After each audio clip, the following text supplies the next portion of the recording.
Janaína. Janaína é nutricionista e vai conversar com a gente nessa noite. Oi, Lu! Boa noite, Samuca. Oi, Janaína! Seja muito bem-vinda!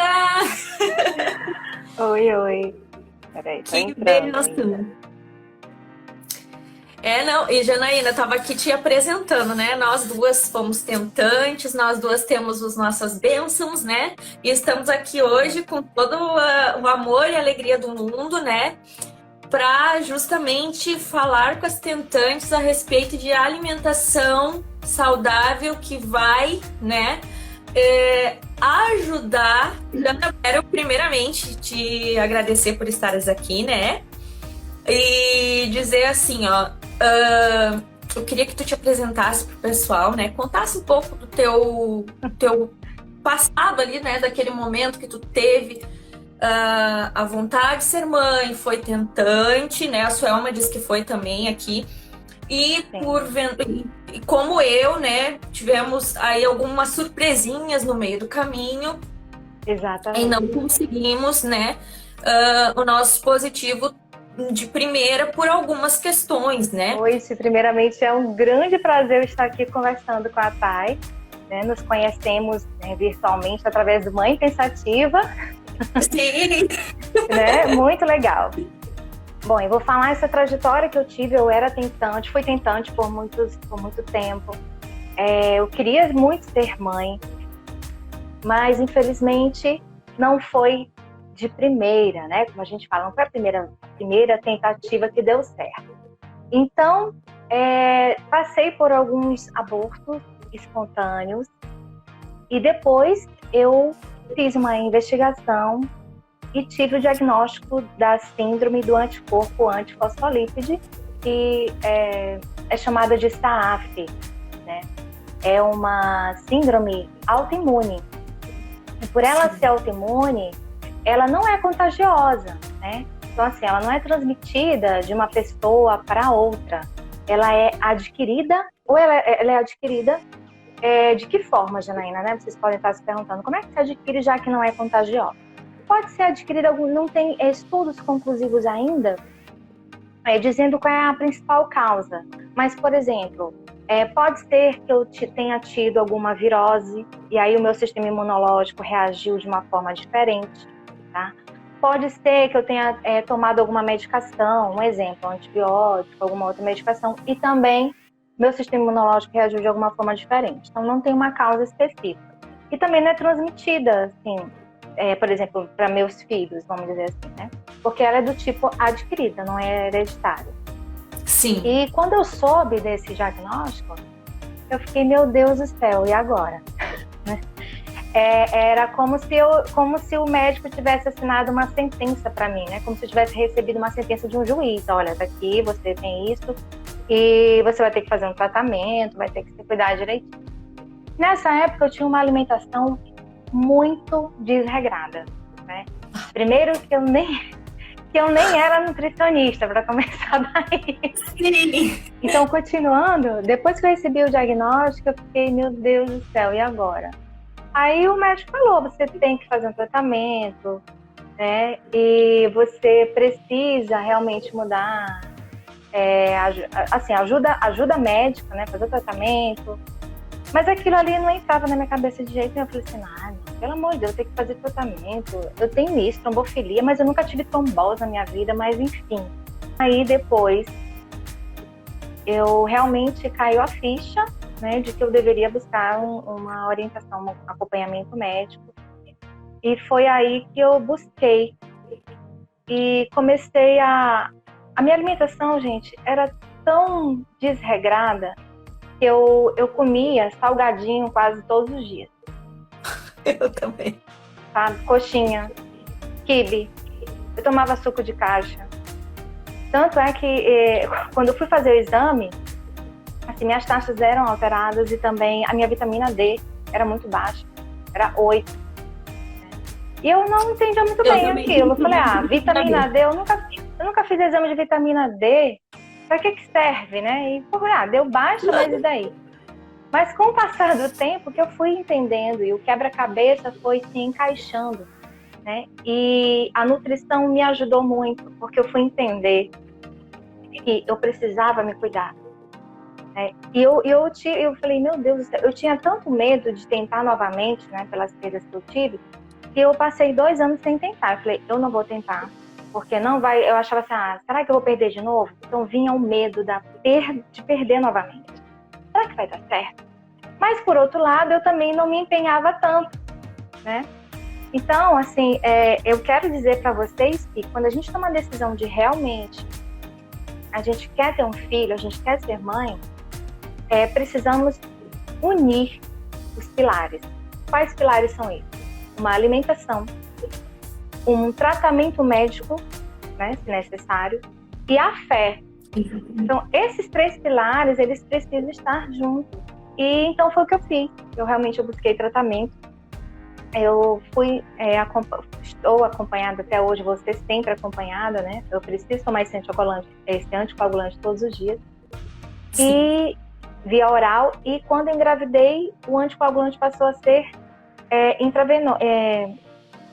O Clexane, né? No caso que eu usava, né? Que era a inoxaparina sódica. Então não era mais oral. Tinha que ser injeções mesmo. E nesse momento que eu recebi o positivo, eu fiquei assim, meu Deus do céu, e agora? Será que vai dar certo, né? Ainda assim surge a dúvida. Mas no momento que a gente sente medo, um conselho que eu dou para as tentantes que já passaram por isso, a gente tem que se agarrar nos testemunhos de mulheres que já passaram por isso e que deram certo. Dessa forma eu comecei a blindar mais os meus pensamentos, a me fortalecer mais e seguir adiante. Então era oração, era medicação, muitas curadinhas que a gente chama picadinhas de amor na barriga, né? E foram muitas, né? Mais de 200, desde o positivo até 24 horas antes do parto. Né? E a alimentação.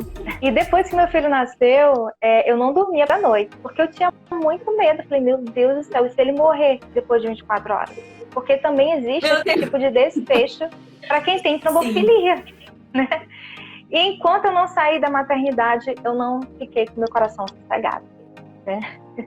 Depois que eu levei para casa, que realmente aí a ficha caiu, eu falei, meu Deus, meu filho tá vivo, é um milagre de Deus, ele tá aqui, deu certo, né? E, sim, enfim, eu me senti muito agradecida a Deus primeiro, e depois realizada, né? Primeira coisa, agradecer a Deus, realmente eu realizei o meu sonho. Então, assim, a alimentação, ela é muito importante, porque enquanto eu não me preparava, eu não conseguia ter o meu positivo, né? Porque quem tem trombose, quem tem tendência à trombose no meu caso, precisa cuidar bastante para não ter processos inflamatórios. Então, como a minha alimentação era muito baseada em gordura hidrogenada, frituras, né, açúcar, então eu tinha o meu organismo inflamado. E isso dificulta, inclusive, até a implantação do embrião no endométrio. Né? O grande recado é: cuidem-se, se preparem para receber essa bênção, porque ela virá. Mas só que a gente precisa estar preparado para isso. Né? Em todos os níveis. Não adianta, né? Em todos os níveis, né? Até o emocional também. Então, emocional, psicológico, né? Cuidar da mente.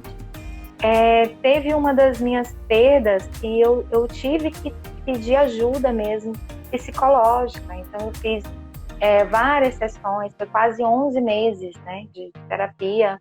Por quê? Porque como eu havia perdido, eu fiquei com muito medo e desenvolvi o início de síndrome do pânico. Depois disso, eu realmente melhorei. E aí, depois de 2 anos, eu resolvi tentar de novo. Né? E nessa tentativa, graças a Deus, foi que veio o meu filho. Jana, como você descobriu essa relação da alimentação com a fertilidade? Opa. Bom, como eu descobri por quê, né? Existem muitos nutrientes, porque, primeiro, existem estudos, né, já comprovados de que a relação, se você tem uma alimentação muito rica em açúcar, gordura hidrogenada, né, que a gente chama uma alimentação que vai causar inflamação, muitas cascatas de o glúten, por exemplo. cascatas de inflamação mesmo, o que vai acontecer? No momento em que o espermatozoide vai fecundar o óvulo, eles vão sofrer muita oxidação, porque vai ter muitos radicais livres no organismo, né?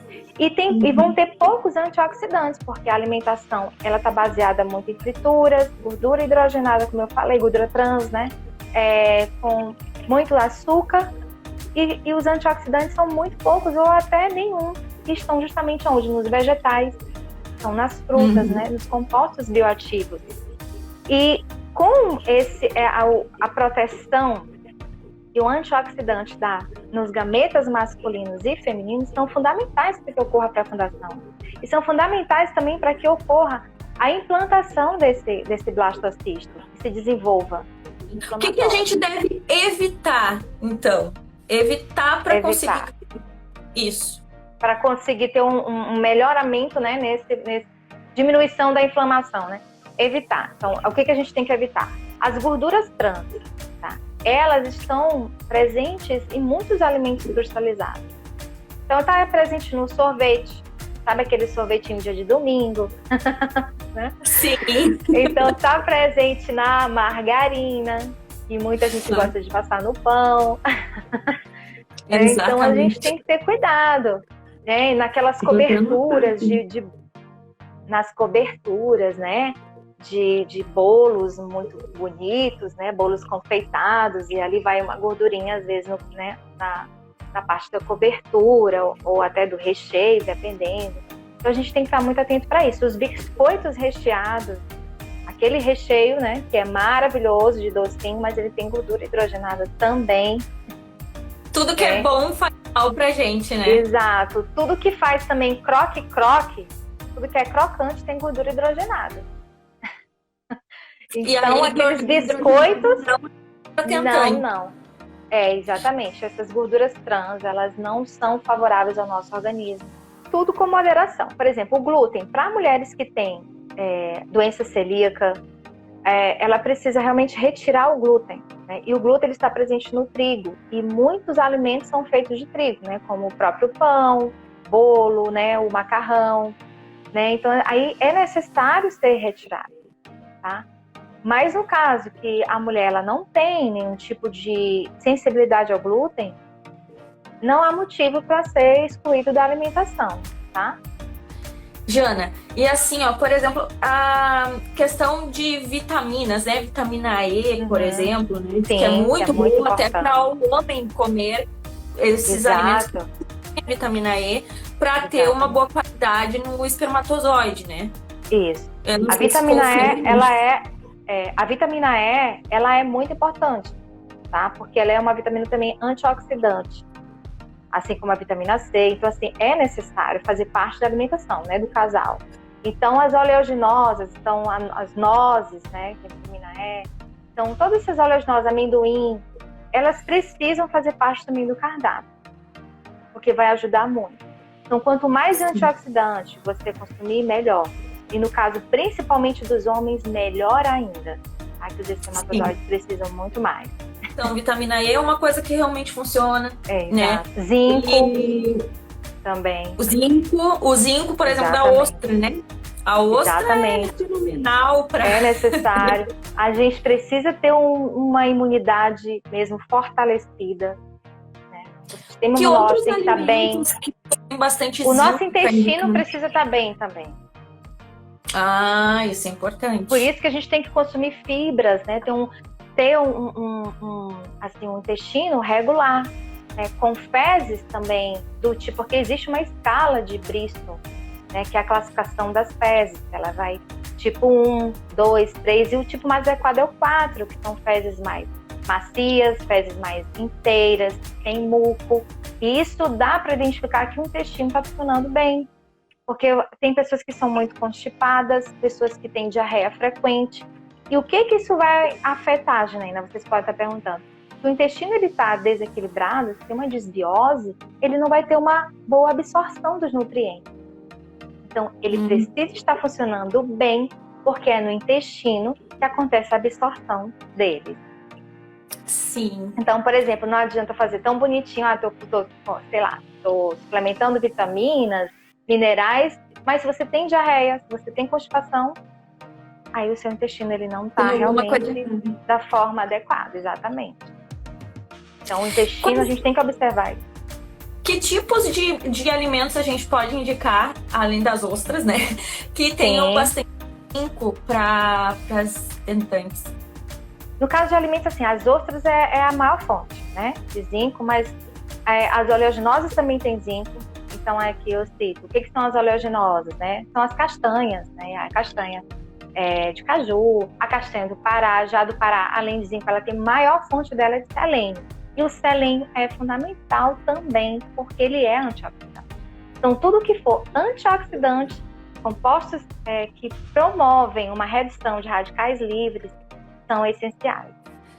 Realmente, olha, eu tô achando essa live aqui, como eu queria saber dessas coisas na época que eu estava tentando, porque, né, Jana, a gente passa tanto trabalho, né, tanta frustração, tanta dor, e aí depois, né, a gente aprende as coisas, né? Enfim, a gente acaba pegando o jeito, né? Depois, né? A gente descobre as coisas que realmente vão fazer efeito na nossa vida, vão mudar e vão nos ajudar, né? Ó, a Suelma tá dizendo eu também. Não, é verdade. Olha, maravilhoso esse conteúdo aqui. Meu Deus do céu, maravilhoso, Jana. Nossa! E eu realmente, assim, a Joana é tão calma, passa tanta firmeza. É verdade. Eu sinto. Sim. Eu sinto. Não, e realmente, né? A gente vê que a gente pode conseguir coisas bem importantes com questões de se modificar, né? Amamos a nutrição, modificar os hábitos, né?